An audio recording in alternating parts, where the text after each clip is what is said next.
tenemos a María Eugenia, a Víctor Manuel, que ya habíamos saludado, a Jorge Derio, a Delfino, a David Alejandro, a Sael, Dante Augusto. Bueno, compañeros, compañera, vamos a iniciar esta clase, hola, de epistemología jurídica. Hola, Delfino. Digo, afrontando la cuestión de ser viernes por la tarde, ¿no? O sea, que a nivel pedagógico, pues hay que considerarlo, ¿no? No podemos desdeñar, ¿no? O sea, sí se acumula un cansancio, sí, incluso hay un asunto ahí igual también mental, ¿no? O sea, aunque mañana alguien vaya a tener actividad, de todas maneras, como que el viernes, ¿no? Es así. Muy buenas tardes. Y bueno, yo diría felicitarles porque pues eso demuestra disciplina, entereza, ¿no? Estar viernes por la tarde cuando quizá todo el mundo anda en otro rollo, que además no sé ustedes, pero acá donde yo estoy, todos ya dicen, no, ya es el fin de semana previo a la semana de independencia, ya, o sea, se declara fiesta nacional desde ahora, ¿no? Y no sé, pero ya he visto mucha gente enfiestada, ¿no? O sea, con banderitas y es más, pasé lugares, música mexicana, todo volumen. Entonces la gente, yo siento que estamos cansados quizá, no sé, de muchas situaciones y es una estrategia del mexicano hacer fiesta, ¿no? Para un poco como, pues, hacer catarsis. Entonces, bueno, considerando eso, les agradezco que estén aquí y me da mucho gusto poder también estar aquí para acompañarles, ¿no? Bueno, pues ustedes ya llevan un trecho recorrido sobre el tema de la epistemología. Esta clase lo que plantea es una cosa muy curiosa, que después lo he platicado con el doctor Ávila. Las epistemologías en plural como un planteamiento metateórico, ¿no? Y bueno, pues un poco lo que habíamos llegado como a acordar es justamente hacer como esta evaluación de si la idea de que el conocimiento pueda generar distintos métodos o distintas metodologías para que nosotros nos acerquemos a él. Esto genera una actividad que de alguna forma es ancilar, auxiliar, acompañadora de otras disciplinas. Ese es el tema. O sea, no es tan complejo, ¿no? Sí, o sea, se oye muy sofisticado si lo ven en el papel, pero en realidad es eso. O sea, si la epistemología es una filosofía de filosofías y jugar con eso de si hay una epistemología de la epistemología y si esa es una o son muchas. Poco es explorar eso este día, ¿no? Entonces, tomando en consideración eso, hola Claudia, Adriana, bienvenida. Vamos a tratar de hacer amena la clase por lo que ya comenté, ¿no? Entonces, si ustedes me ayudan, hola Claudia, va a estar muy, muy chido esta tarde y vamos a hacer muchas cosas, ¿no? Entonces, el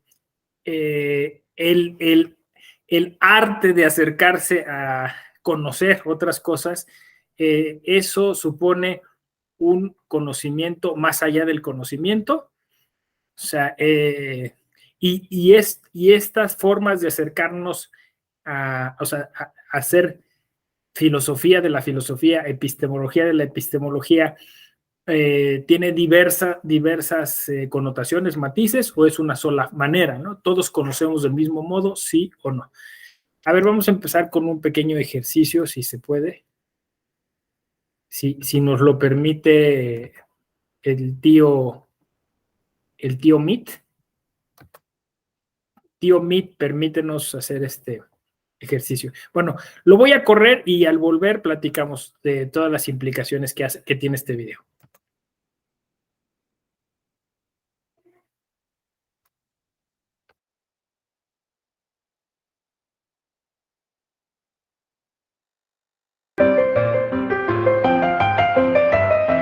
Clearly, somebody in this room murdered Lord Smythe, who, at precisely 3:34 this afternoon, was brutally bludgeoned to death with a blunt instrument. I want each of you to tell me your whereabouts at precisely the time that this dastardly deed took place.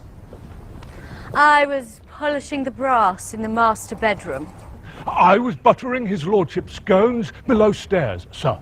Why, I was planting my petunias in the potting shed. Constable, arrest Lady Smythe.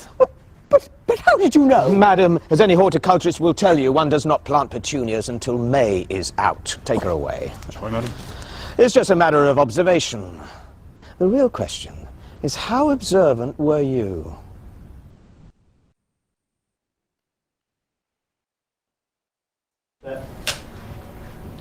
Action.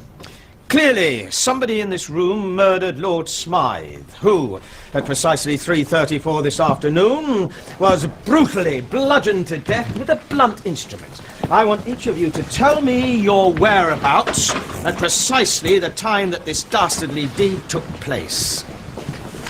I was polishing the brass in the master bedroom. I was buttering his lordship's scones below stairs, sir. Why, I was planting my petunias in the potting shed. Constable, arrest Lady Smythe.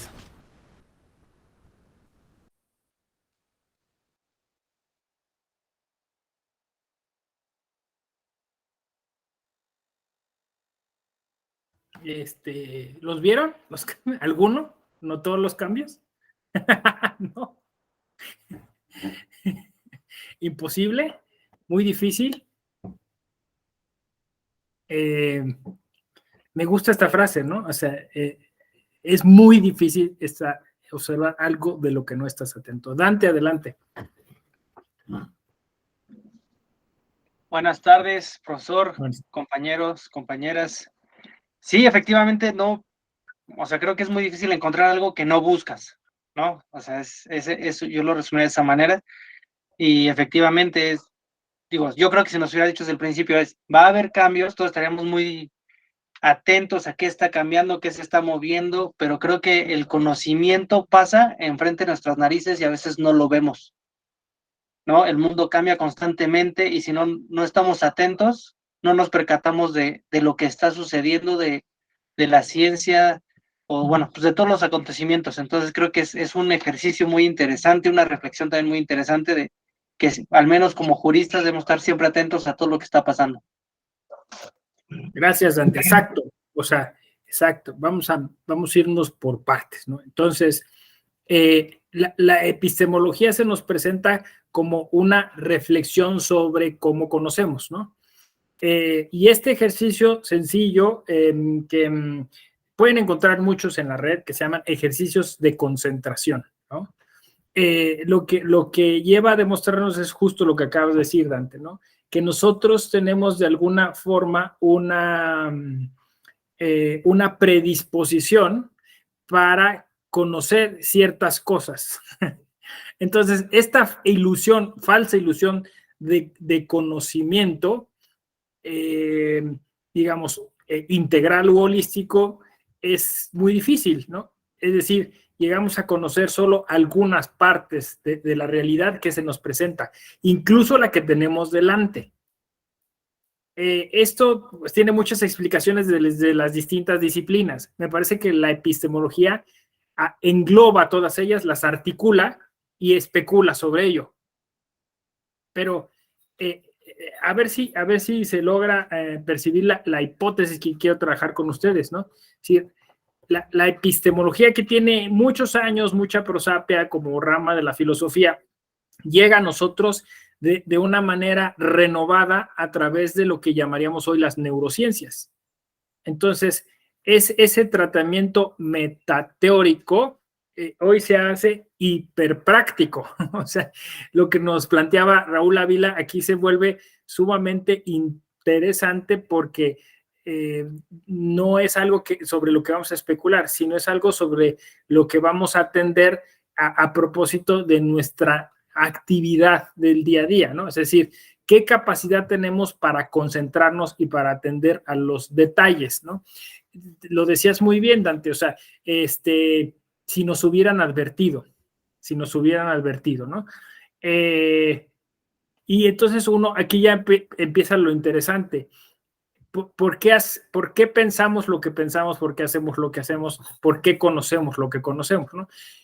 Yo le he puesto algunos nombres a estas cuestiones, pero vamos a decir que hay estímulos, así le llamo, estímulos externos.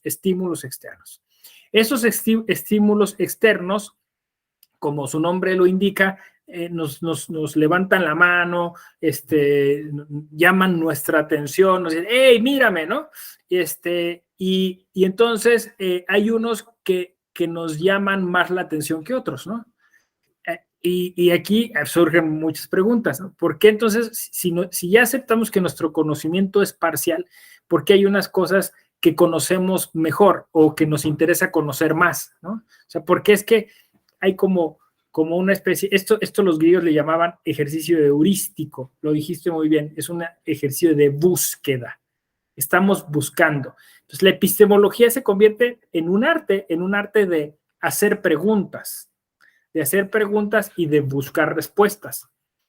Y por ahí se va poniendo muy interesante porque, como decía, estos estímulos responden muchas veces a nuestra historia personal, responden a nuestra formación, responden a nuestro pasado, que incluso está refugiado dentro de nuestra corteza cerebral. Fíjense que hay expertos que dicen que esto puede venirnos desde hace miles de años, ¿no? Es decir, lo que llaman la plasticidad del cerebro, ¿no? Entonces el cerebro se fue acomodando de manera antropológica a través del paso de los años, que nos llevó a sintetizar algunas cosas, y hoy hacemos cosas que quizá nuestros antepasados aprendieron a hacer hace miles o cientos de años, ¿no? O sea, dependiendo, digamos, la evolución del cerebro, ¿no?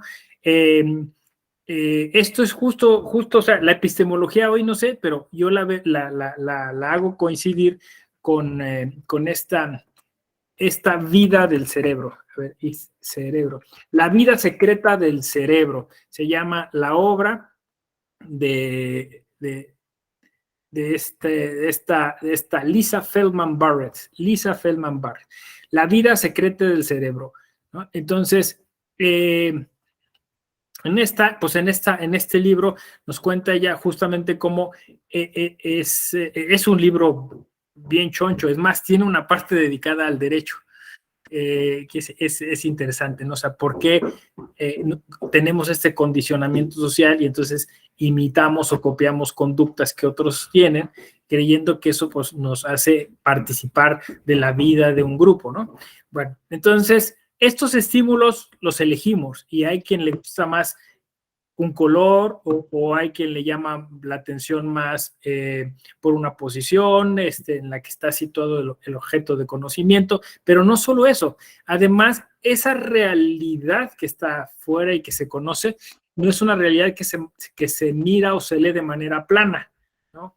Yo diría que hay una tercera y hasta una cuarta dimensión. ¿Por qué? Porque lo que se ha dicho y que la epistemología en su momento pues no decía, porque no se había avanzado tanto en este conocimiento del cerebro, es que además ese contexto que puede leerse como un texto, se puede leer de manera transliterada. Me explico, ¿qué quiere decir esto de transliterada o de manera intertextual, ¿no? ¿Qué es esto que el contexto puede leerse de múltiples formas? Bueno, la primera cuestión es que nosotros, a partir de nuestra memoria y de todas estas cuestiones que guardamos en ella, vamos conectando más eficazmente con algunos estímulos, y esos estímulos van generando una narrativa.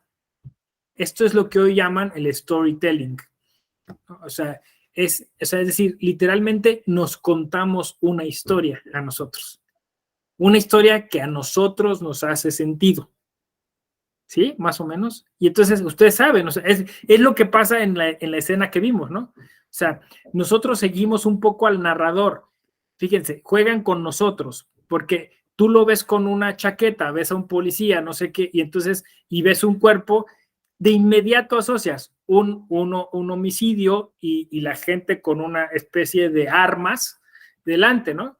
O sea, fíjense qué rápido conectamos cosas. Entonces, lo que también aquí podemos también deducir o sacar de conclusión es que también hay estímulos que son más universales que otros. O sea, que no importa la cultura, los decodificamos y los desciframos más o menos de la misma manera, ¿no? Que esto es interesante, por ejemplo, para la industria del entretenimiento, ¿no? O sea, hay otro libro muy famoso que se llama Mainstream, ¿no? El pensamiento generalizado. ¿Por qué tiene éxito Marvel, no? O sea, ¿por qué miles, millones de personas en el mundo conectan con historias como Game of Thrones o House of Cards, ¿no? O sea, porque sus creadores logran encontrar esos estímulos que no son más comunes, ¿no? Y es más, ahora, o sea, esa industria no se detiene, porque mientras que nosotros la epistemología a veces la dejamos en un plano nociológico, cognitivo, ellos ya han avanzado hacia el tema de la inteligencia emocional. Tú eliges estímulos, fíjense lo que les voy a decir, eliges conocer unas cosas por sobre otras por tus emociones. No sé, incluso, ya les pregunto, porque pues ustedes ya transitaron un poco por este diplomado, si se ha hablado de eso. O sea, es decir, al final, la epistemología, que incluso en la etimología, pues tiene que ver con la episteme, o sea, se le ha de manera analítica deslindado o desligado de las emociones, porque es obvio que, y justo esto nos dice el storytelling, que las historias que más destacamos son las historias que nos remiten a un pasado que para nosotros es querido, es bonito, es seguro, normalmente en nuestra niñez, ¿no? Y se explota con eso, ¿no? No sé si habían escuchado el mercado de la nostalgia, ¿no? O sea, pues porque ahorita estamos vueltos locos con Stranger Things hoy se estrenó Cobra Kai, ¿no? Pues porque nos sentimos otra vez niños, ¿no? Y nos sentimos en ese entorno en el que teníamos seguridad o estábamos conectando con cosas en nuestros primeros años, ¿no? Que también puede ser al contrario, ¿no? O sea, es decir, también ahí puede haber cuestiones traumáticas que han influido en nuestro modo de conocer y han condicionado nuestro conocimiento. Aquí me detengo solo un par de minutos para que ustedes me comenten. ¿Se ha mencionado algo de las emociones? ¿Cómo lo conectarían ustedes que ya han recorrido esto a partir? ¿Tiene sentido lo que les estoy diciendo? Cuéntenme.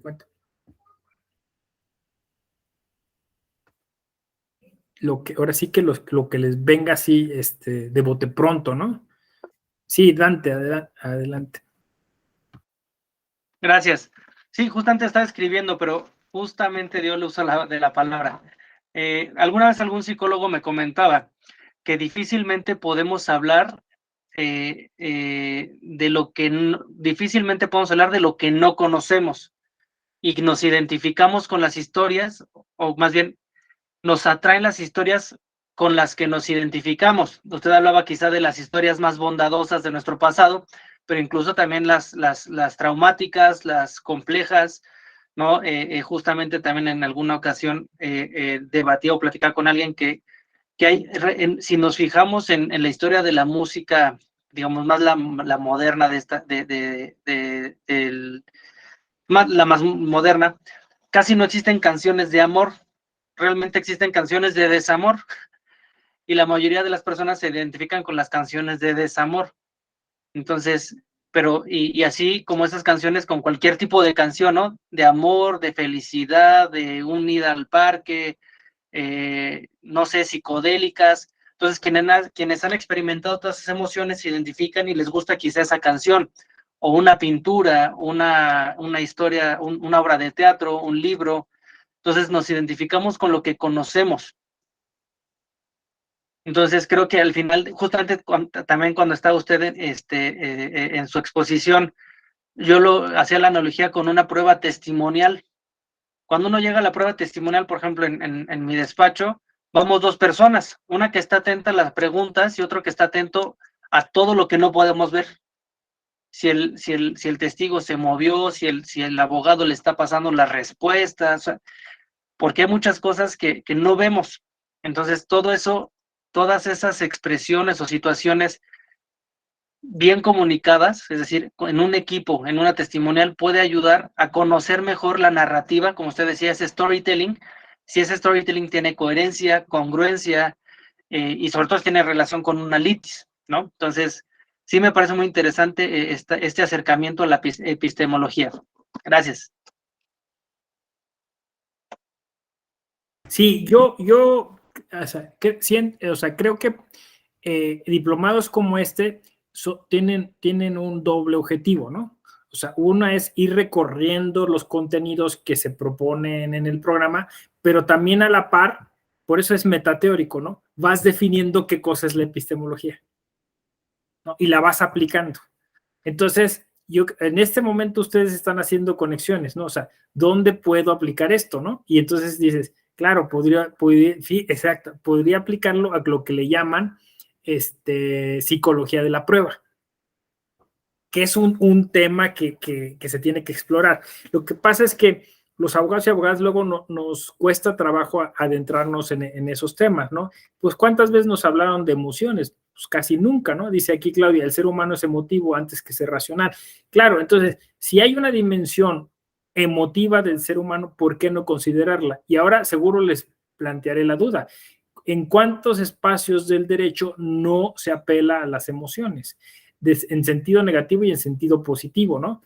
Incluso hasta para manipular, como decías tú, ¿no? O sea, para convencer a la contraparte o para decirle al cliente que hay que hacer de un modo o para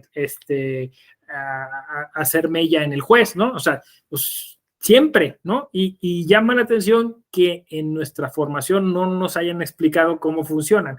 Incluso, peor aún, nos han dicho que habría que erradicarlas. O sea, que era lo peor que te podía pasar, ¿no? O sea, que el derecho era absolutamente racional. Pero entonces, por lo que dice Claudia, el derecho es absolutamente inhumano, porque uno no se puede despegar de sus emociones, ¿no? Yo creo, mi hipótesis es que es una, digamos, vertiente socrática, estoica, ¿no? De que nos llevaba a pensar que había que fingir que teníamos contención y que el criterio jurídico tenía que ver con que no mostráramos nuestras emociones, el famoso poker face, ¿no? Y que nadie descubriera cómo estábamos pensando, pero pues esta generación que es más consciente dice, no, o sea, me parece que el tema es saber que las tienes y poderlas integrar a tu conocimiento, ¿no? Entonces, bajo la alusión inteligencia emocional, me parece que, fíjense, podríamos hablar de epistemología emocional. Por eso preguntaba si alguien en este diplomado se había referido a eso, porque a mí me parece obvio que tenía que referirse a eso, ¿no? Porque lo acaban de mencionar, o sea, el conocimiento necesariamente se refuerza a partir de las emociones, ¿no? O sea, lo que llaman los pedagogos, por ejemplo, conocimiento significativo. Es otra vez, ¿no? O sea, es epistemología, porque episteme es conocimiento, ¿no? Noseología es conocimiento. Entonces, es conocimiento significativo, quiere decir un conocimiento que tiene una característica especial que significa para ti una cosa más importante, más determinante, más trascendente, más transformadora. Y aquí está el secreto. Imagínense de cuántas oportunidades no nos hemos perdido desde el que estudiamos, ¿no? Y decir, ¿cómo puedo transformar el conocimiento en conocimiento significativo? Que sería una estrategia interesante, ¿no? Es decir, ¿cómo hago para que esto que me interesa no lo olvide, ¿no? Y ahí hay una frase popular que dice, lo que bien se aprende nunca se olvida. Pero ¿qué significa esa frase en realidad, no? O sea, que lo que sea, es más, hay ahí un juego de palabras, por decirlo así, ¿no? Aprehensión y aprender, ¿no?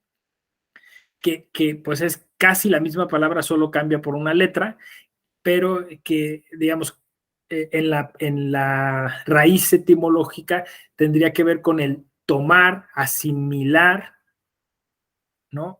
Introyectar, hacer nuestro, y eso me parece va más allá simplemente de imágenes que como si fuéramos un CPU se reservan dentro de una memoria, ¿no? Creo que es más que eso. Y esto de hecho, yo creo que para entender ese digamos, nivel de conexión, que incluso yo creo que hasta Aristóteles lo había previsto, tendrías que entender cómo, o sea, qué papel juega los elementos externos en el conocimiento. Me explico, ¿no? Hoy lo tenemos más claro, pero, por ejemplo, ¿cuál es el papel de la cultura? ¿Cuál es el papel de, pues, en términos sociológicos de nuestra interacción social, ¿no? O sea, me refiero al grupo socioeconómico al que pertenecemos, el lugar en el que vivimos, a los niños de primaria, en la educación básica, desde hace rato he visto que les ponen una clase que se llama formación del medio, ¿no? Y la clase consiste en dónde vives, cuáles son los platillos típicos, cuál es la fauna, la flora, no sé qué. O sea, es una clase muy peculiar, pero va en ese sentido que estoy mencionando, ¿no? O sea, eso es determinante para cómo conoces. Y el niño de Oaxaca conoce distinto al niño de Monterrey. Por su entorno, ¿no? Y no está mal, o sea, es decir, lo que pasa es que justo los estímulos funcionan más, o sea, ciertos estímulos funcionan mejor en un entorno que en otro. Y al final eso impacta necesariamente en el derecho, porque entonces terminamos conectando cosas respecto de cuáles deberían ser nuestros derechos en función de ese conocimiento, ¿no? Entonces, para alguien es más importante una cosa que otra. Voy a poner un ejemplo que ponían los colombianos. Que hicieron un estudio al respecto de eso y tomaron como modelos 2 tribunales. El tribunal automovilístico, así se llama allá, y el tribunal, y un tribunal penal, creo, ¿no? Pero bueno, en el tribunal automovilístico, que es una cosa ahí rara en Colombia, ahí reciben todos los asuntos que tienen que ver con accidentes, aseguradoras, o sea, todo lo que tenga que ver con el coche, ahí llega. Y entonces resulta que se dieron cuenta que los varones eran más rigurosos siendo jueces en ese tribunal. O sea, los varones siempre imponían las penas más altas y las mujeres las penas más bajas. Entonces fueron a hacer entrevistas y las entrevistas son muy ilustrativas, ¿no? Los varones decían cosas como, es que el automóvil es la extensión del domicilio, es que el automóvil es una herramienta de trabajo y si no, así es muy importante. Y las mujeres decían, ay, pues, es un carro, ¿no? O sea, se manda a arreglar y ya, ¿no? Y entonces resultaba que, fíjense, sobre un asunto tan sencillo había un sesgo cognitivo, ¿no? O sea, la gente conoce lo mismo, pero para alguien tenía un valor distinto ese conocimiento, ¿no? En función de su género. Y después fueron, pues obviamente, al tribunal penal, creo que era, bueno, donde se veían cosas sobre violencia de género, ¿no? Sobre cuestión. Y al contrario, los varones eran muy condescendientes y las mujeres eran muy rigurosas en sus sanciones, ¿no? Como podrá pensarse. Y cuando hicieron las entrevistas pasó lo mismo, ¿no? Los varones justificaban, es decir, bueno, es que, pues, ya saben, en realidad ella lo provocó, iba vestida de tal modo, no sé qué, tal, y las mujeres decían, no, pues fue una violencia directa, tal.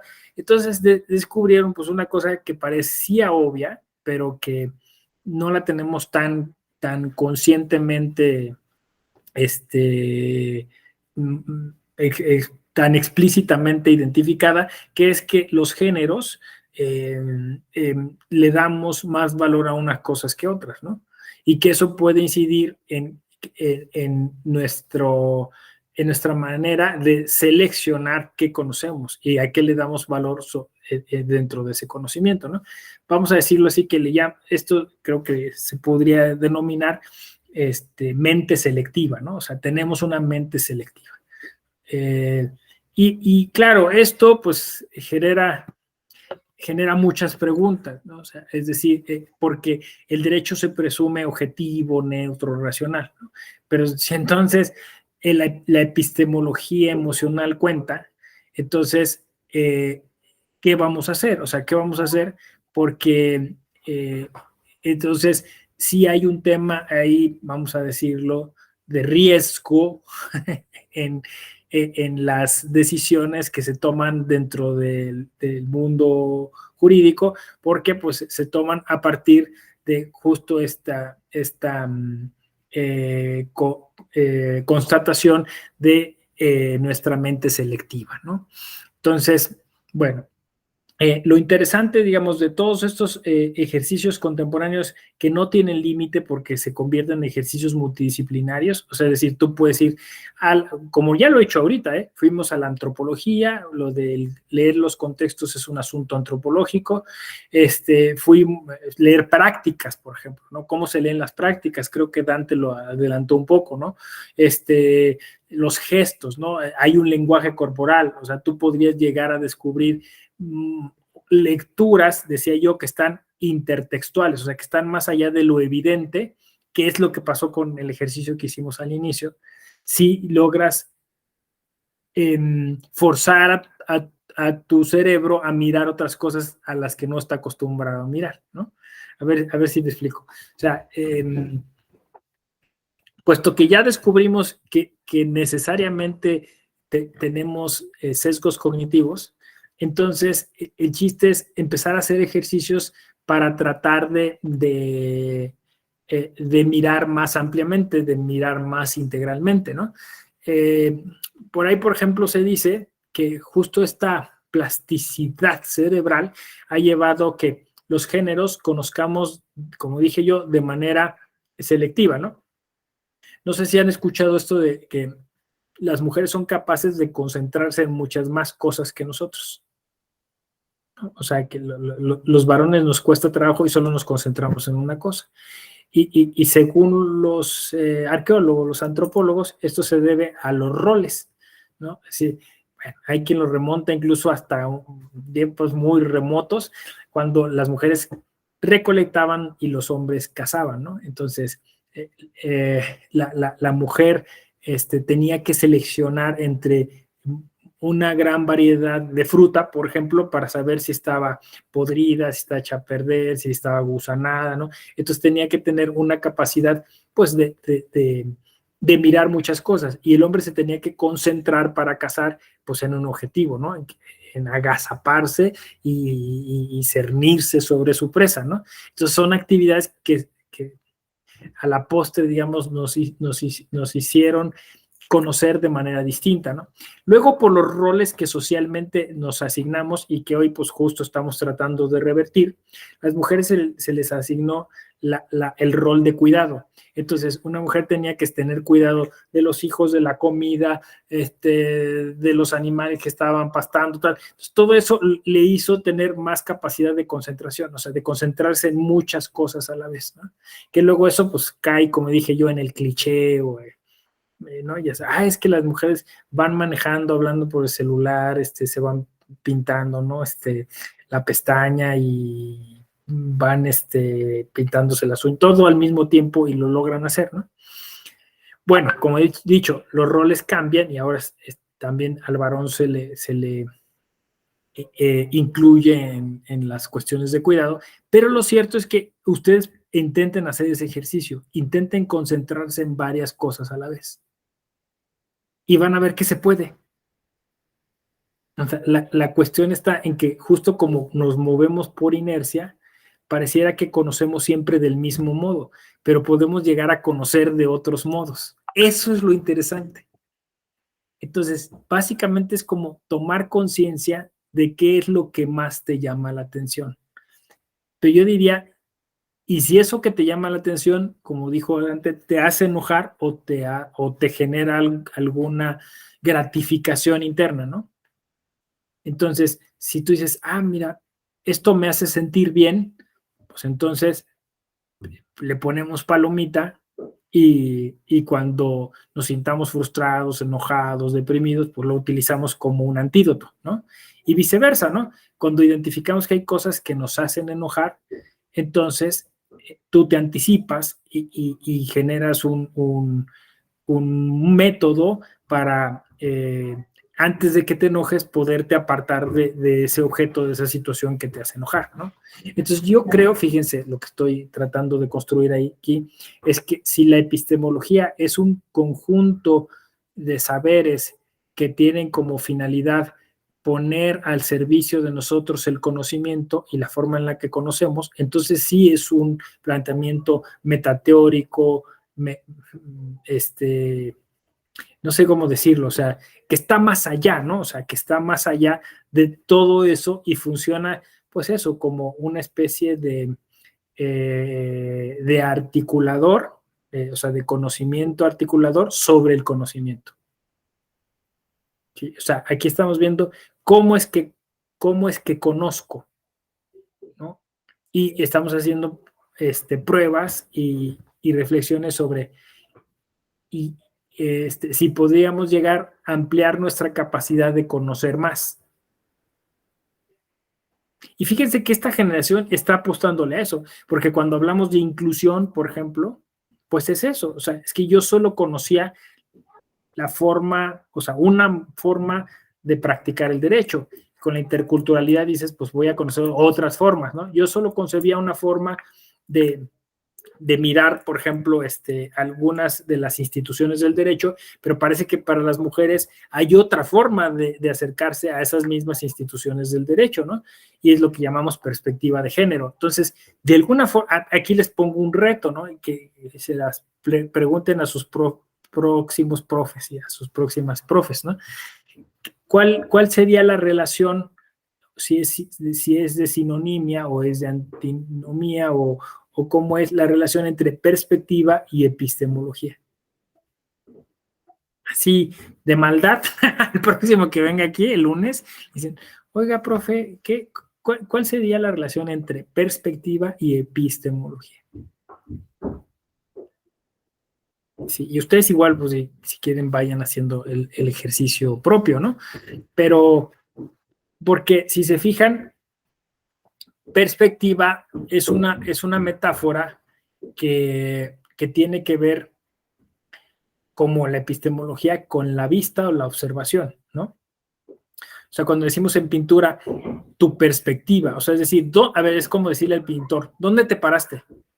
Aquí, a esta distancia. ¿Y qué es lo que estabas viendo? Aquí, ¿cómo hiciste en el Renacimiento le llamaban, ¿no? La línea áurea, ¿no? O sea, ¿cómo trazaste las proporciones?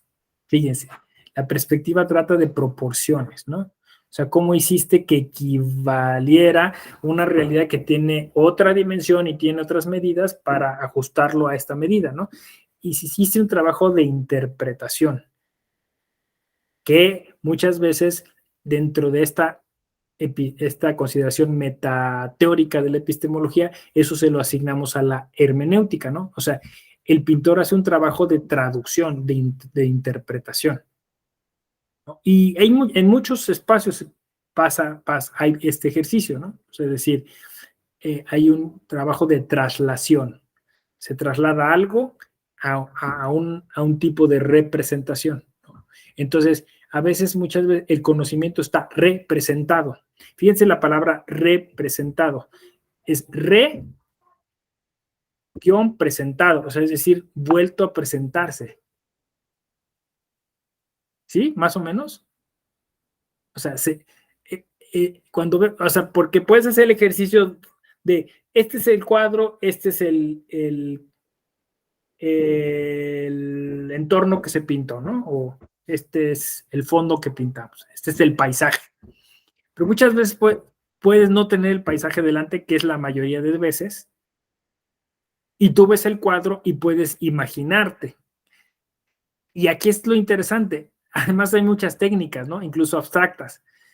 Puedes incluso imaginarte a partir de una abstracción un paisaje específico. Si ya viste el paisaje, pues entonces no solo te lo tienes que imaginar, sino que vas a rememorar. Hay muchos ejercicios ahí que están puestos. Curiosamente, todo esto que les estoy diciendo es el futuro del operador y la operadora jurídica, ¿no? Y para el tema de lo electoral es el futuro. ¿Por qué? Bueno, yo justo se lo planteaba a Valeria Hernández, que decía que quería hacer una tertulia sobre observación electoral. Le dije, para mí, la observación electoral debería ser algo que todos las ciudadanas y todos los ciudadanos realicen constantemente, ¿no? Es decir, observar cómo se llevan a cabo las prácticas políticas. Pero observar no es sencillo, por lo que estoy diciendo. Observar es sumamente complejo. Y yo me iría por ahí, o sea, yo me iría por cómo hacemos para volver de esto algo cotidiano. ¿Por qué digo que del futuro? Revisen cualquier serie de televisión, cualquier película que tenga que ver con estos asuntos que nos preocupan a esta generación, que es pues calificar hechos que consideramos importantes y trascendentes, ya sea por su gravedad o ya sea por su importancia de lo que sucedió ahí. En todo eso, los héroes, las heroínas son las que observan, ¿no? Los que se fijan en los detalles y después, ojo, después de fijarse en los detalles, construyen una historia con sentido. En principio, para ti, ahí está el trabajo de la epistemología y el trabajo de la hermenéutica, y después para los demás. Entonces, yo diría, casi me arriesgaría a formular una hipótesis. Posiblemente en este país, o sea, es curioso, ¿no? Es una paradoja. Posiblemente en este país seamos expertas y expertos en contar historias. Piénsenlo un momento, ¿no? Aquí hay un área de oportunidad, pero que se ha pervertido, ¿no? A ver, lo voy a volver a repetir, ¿no? Quizá en este país somos expertos y expertas en contar historias, ¿no? El problema es que eso lo hemos puesto al servicio de cosas no tan buenas, ¿no? Es decir, porque es eso, o sea, cuando se referían a realismo mágico, pues se referían a Rulfo, ¿no? O sea, se referían a trastocar la realidad de manera epistemológica, metiéndole elementos mágicos, elementos sobrenaturales, ¿no? Somos muy buenos para eso. O sea, ¿por qué México tiene un lugar tan destacado en el cine internacional? Porque sabemos contar historias. En la literatura, ¿no? Somos muy buenos contando cuentos. ¿Cuál es el problema? Que pues la justicia, o sea, en México es un gran cuento, son grandes relatos, ¿no? Si no, pues vean el caso Florence Cassés, ¿no? Ya no sé si ya vieron la serie de Netflix. Pues es una gran historia, ¿no? Es la caja china, es el montaje. Entonces, parece que lo que sucedió es que la ficción se apropió de las instituciones, ¿no? Por eso dice Jorge Volpi que cuando escribió él su novela, le llamó, escribió su investigación sobre el caso Cassés, le llamó novela criminal. Porque dijo, o sea, en México el sistema de justicia lo que hace es ficcionar las cosas.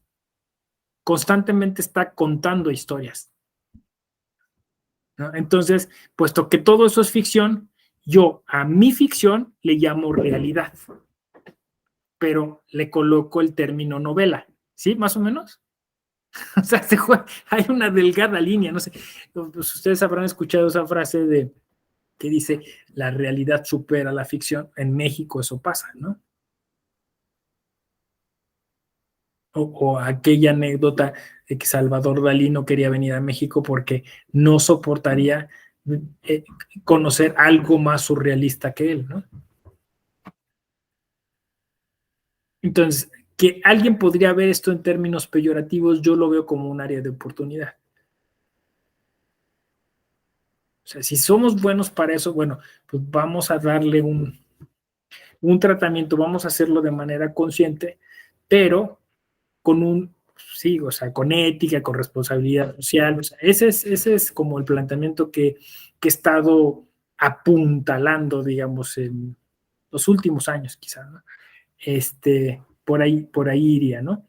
Entonces, el conocimiento no llega así como, es que es el tema de la epistemología, ¿no? No llega así como encapsulado, ¿no? O sea, no es como las esferas del dragón, ¿no? El dragón, llegas y aquí ya tengo mi conocimiento, me lo quedo y entonces pum, lo transformo. No, o sea, no llega encapsulado, está en un contexto. Y ese contexto tiene un impacto semiótico en nosotros, o sea, tiene un sentido, lo ordenamos de una manera, ¿no? Decimos esto va primero, este es el personaje principal, y sobre ello van a ser estos los secundarios, y esto va a ser así, ¿no? Y en la medida en que nosotros empezamos a socializar estos ejercicios, lo que hoy llaman trabajo colaborativo, o sea, es decir, una narrativa colaborativa, ¿no? Fragmental o fractal, ¿no? En la medida en que vamos compartiendo eso, vamos armando historias que tienen sentido, ¿no? Para muchos. Nos vamos volviendo expertos y expertas en eso. A ver, por ejemplo, a propósito de cuentos y de historias y de narraciones, ¿qué diablos pasó en 2006?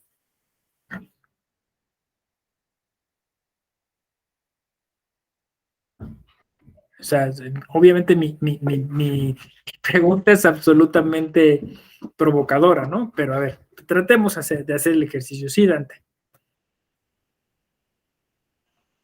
Gracias. Bueno, en 2006, como pasaron muchas cosas, fue el proceso electoral de los más controvertidos, y lo digo controvertidos, y con eso creo que doy pie allá a empezar a que cada quien empieza a pensar muchas cosas.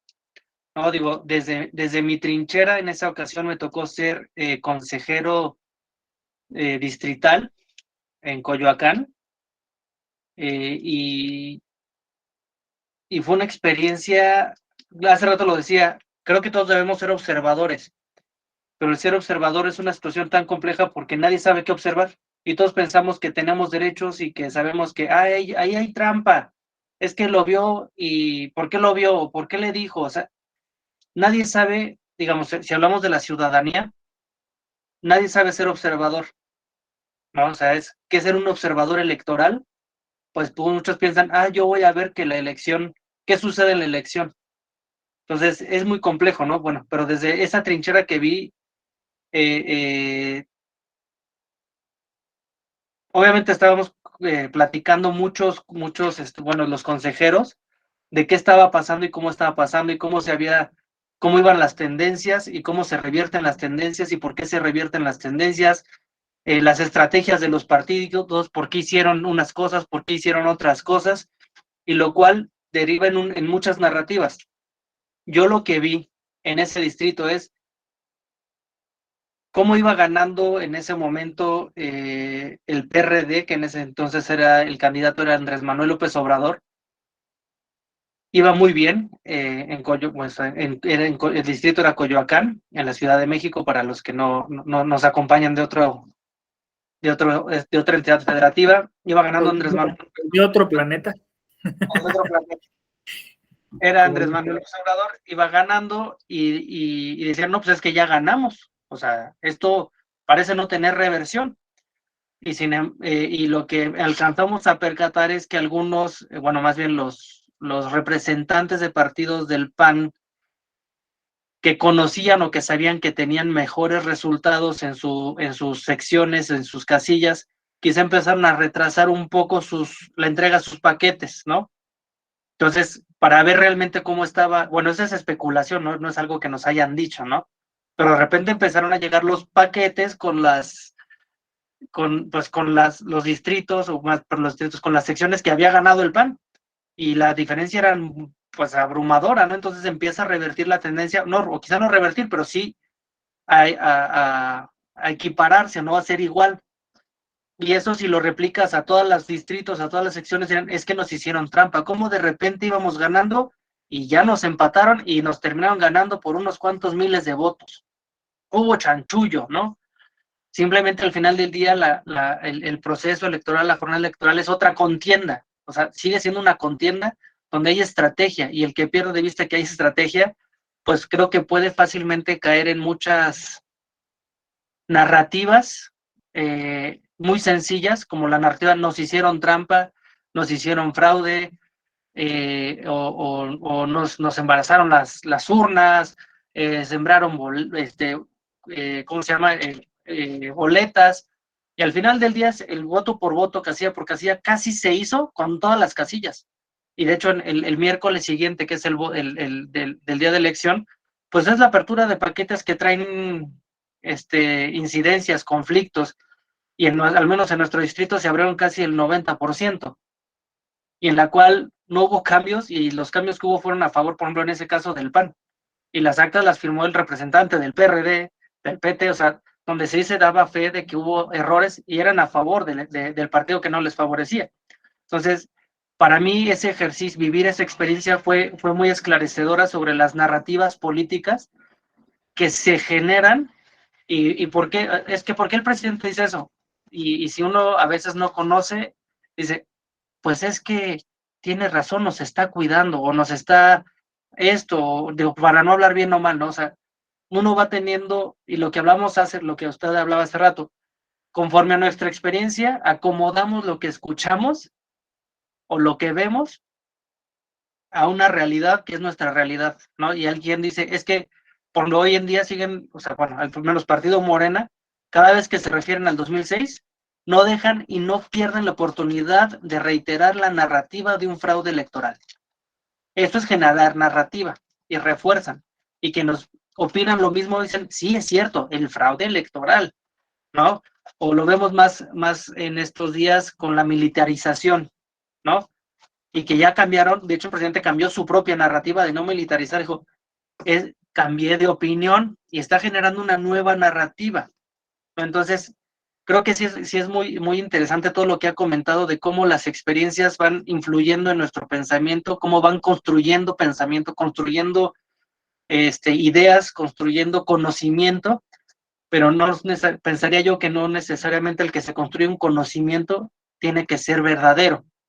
Y eso es lo que nos decía el profesor Ávila en la introducción, Raúl, a este curso, que la epistemología es el policía del conocimiento, que va a verificar la verdad del conocimiento. Entonces creo que es una materia muy interesante, muy bonita, que ayuda, pues que le ayuda no solo a los juristas, sino pensaría que a todos los ciudadanos. Ya, perdón, ya como buen abogado dice, abuso de la voz. Gracias. No, al contrario, o sea, se agradece muchísimo porque así se va alternando, cambia el tono, además tu intervención pues fue muy honesta, porque dijiste yo, o sea, a pesar de haber estado en un entorno concreto en el que, como se puede deducir de tu relato, había muchas pruebas para llegar a una conclusión y a decir, este es el conocimiento que podemos considerar cierto. Tú empezaste con mucha honestidad y haciendo un trabajo, digamos, epistemológico, de decir, bueno, creo que es algo confuso, ¿no? O sea, creo que es algo confuso, y quizá llego a entender entre líneas que lo que dices es confuso porque se manejaron muchas narrativas, ¿no? Porque se olvidaron que también hay una democracia institucional, como se dice, ¿no? O sea, que hay una elección jurisdiccional, por decirlo así, ¿no? Y que no se acaba solo con el voto, sino que justo con el voto comienza otro proceso. Y entonces quizá unas fuerzas políticas pensando que o no les iba a favorecer o que no les iba a alcanzar o lo que fuera, dijeron, bueno, pues vamos a asumir otra narrativa fuera de lo institucional, ¿no? Pero el chiste es que esa confusión, al no ser solucionada y a mi parecer ser demasiado, ¿cómo diría yo?, soberbia, ¿no? O sea, decir, porque yo escucho, o sea, yo te lo agradezco, pero yo he escuchado a mucha gente del medio, o sea, de lo electoral, que dice, pues es que hay una sentencia, o sea, esa pregunta no se hace. En 2006 lo que hubo fue una sentencia de la Sala Superior diciendo que no hubo fraude, ¿no? Y entonces te digo, sí, pero entonces ¿cómo le explicas a no sé cuántos millones de mexicanas y mexicanos que sí piensan que lo hubo? Y tan es así, que ese desatendimiento de esa fuente y forma de conocer y de esa narrativa nos llevó a donde estamos hoy. O sea, justo el despreciar, decir, no, es que pues ustedes porque no conocen las sentencias, ustedes porque no conocen las sentencias, es su culpa, ¿no? No, o sea, es una culpa de que, digamos, restringimos el conocimiento solo a un sector, ¿no? Que vivimos en una especie de burbuja, lo que llaman ceguera de taller, etcétera, no sé si me explico, ¿sí? O sea, al final, también el conocimiento tiene que estar acompañado, dije yo, de una ética, de una responsabilidad social, de una idea mucho más integral, mucho más amplia, ¿no? Quizá la sentencia todavía no abarcaba el lenguaje ciudadano. No, pero obviamente todo mundo tenía interés en ella, ¿no? Y fíjate qué paradójico, todo mundo tenía interés, pero no tenía interés, porque la otra narrativa les había dicho, no, no importa lo que diga esa sentencia, ¿no? Y entonces aquí es bien interesante, porque entonces, ¿cuál es el conocimiento que se valida, que se considera importante, digamos, que se viraliza, ¿no? Y entonces yo no lo despreciaría, o sea, yo creo que es importante también, o sea, por eso dije contar buenas historias, saber cómo, y empezar a trabajarlo eso como a nivel colectivo, ¿no? Es decir, también hacernos expertos en identificar cuando esas historias están favoreciendo un conocimiento sesgado, un conocimiento particularizado, o sea, está siendo manipulado, porque entonces uno puede pensar hoy, pues conozco como quieren que yo conozca. O sea, es decir, hay líderes de opinión, hay un sistema de pensamiento, hay una cultura y todas esas fuerzas dicen qué es lo que tengo que conocer. Y ahora incluso con toda la tecnología podríamos decir que además pues hay bots, hay inteligencia artificial, hay algoritmos, no sé, y yo pues al utilizar mi celular todos los días conozco lo que quiere Google que conozco lo que Twitter quiere que conozca, ¿no? Y me va llevando a donde le conviene a un cierto sector para que yo consuma productos o consuma ideas e incluso tenga una opción por una fuerza política y que por otra, ¿no? Me polarizo, ¿no? Me voy a un grupo y ataco al otro grupo. Entonces, podemos decir que incluso hoy estamos conociendo como otros quieren que conozcamos.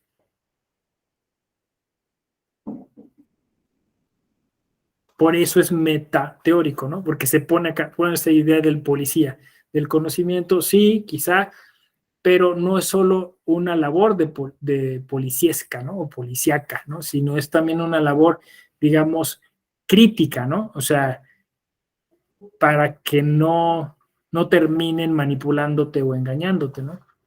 Lo que seas más consciente de ese conocimiento. Que un poco igual, a quien le gustaba este tema era Borges. Borges tiene bastantes cuentos respecto a esto, ¿no? Uno en particular se llama La Biblioteca de Babel, que les recomiendo ampliamente, es uno de los cuentos más célebres de Borges, y pues es una metáfora sobre el conocimiento, ¿no? Cada quien está al cuidado de un determinado número de libros, de unos estantes, de unos pasillos, ¿no? Y pues esa es nuestra historia, ¿no? O sea, accedemos a un conocimiento específico que tenemos que valorar, que ponderar, que tenemos que aquilatar, ¿no? Pero, dice Borges, había una serie de personas, un grupo de personas que queriéndose ahorrar esa labor de, digamos, de organizar el conocimiento que tenía a disposición, se puso a buscar el libro de libros, ¿no? Un libro que encerrara a toda la biblioteca. Ese grupo se fue, dejó al lado la posibilidad de conocer y se internó más allá de la biblioteca. No se sabe qué pasó con ellos, quizá lo lograron, quizá murieron en el intento, ¿no? Es una crítica a la pretensión moderna de justo eso, ¿no? Querer aprender el conocimiento en mecanismos como puede ser eso, ¿no? la sensación esta de, es que está todo en Internet, ¿no? En Google está todo, ¿no? En su momento, bueno, pues está todo en un código, está todo en el sistema. No, son falsas ilusiones, ¿no? Insisto, o sea, sí puede estar ahí gran parte del conocimiento, por ejemplo, en Google, pero de todas maneras hay mediaciones, hay intereses, hay maneras, hay plataformas, hay muchas cosas, y de todas maneras estoy yo, que tengo o no los instrumentos para discernir entre todo ese conocimiento. ¿Sí? Entonces no es solo que esté ahí disponible, ¿no? Sino que sobre todo es las posibilidades, la capacidad que tengamos para poderlo aprovechar. Yo diría para poderlo aprovechar en beneficio del colectivo. Ese es el tema. Fíjense, no sé si aquí ya pusimos varias cosas, ¿no? Epistemología emocional, epistemología colaborativa, epistemología digital, ¿no? Y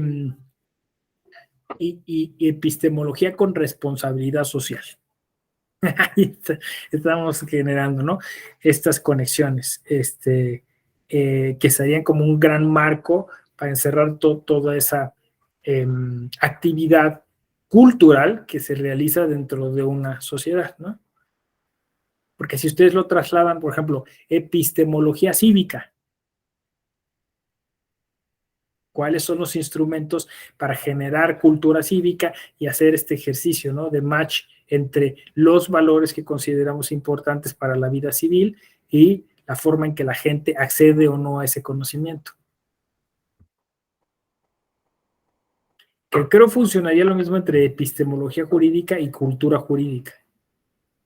Ayer leí una frase maravillosa de Salvatore Sata, que escribió un libro que se llama El día del juicio final, el día del juicio final, ¿no? Este literato italiano era también jurista y tiene una frase que dice: el derecho es para las cosas materiales lo que el arte para las inmateriales, ¿no? Y me encantó esa frase.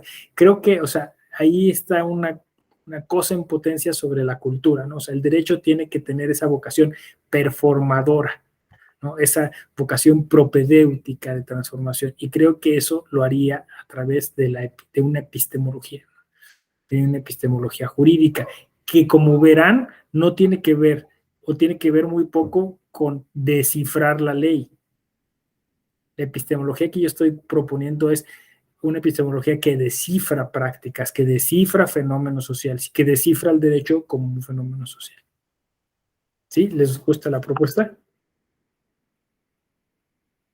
Muy bien. Bueno, pues, como les dije, iba a ser cortita. La idea era hacer algún ejercicio, compartir algún comentario. Es viernes y no hay que abusar, ¿no? Los dioses nos pueden castigar. Yo aquí lo dejaría. Les agradezco mucho su tiempo. Me gustó mucho estar con ustedes y les deseo un grandioso fin de semana. Y, sí, claro. El nombre del libro que mencionaba de Salvatore de Sata. Il giorno del giudizio, el día del juicio. El día del juicio. Ok, gracias. Está precioso ese libro. Bueno, entonces declaro inaugurado, ya corté el listón, el fin de semana. Nos vemos. Gracias. Gracias, buenas tardes, buen fin de semana para todos. Gracias.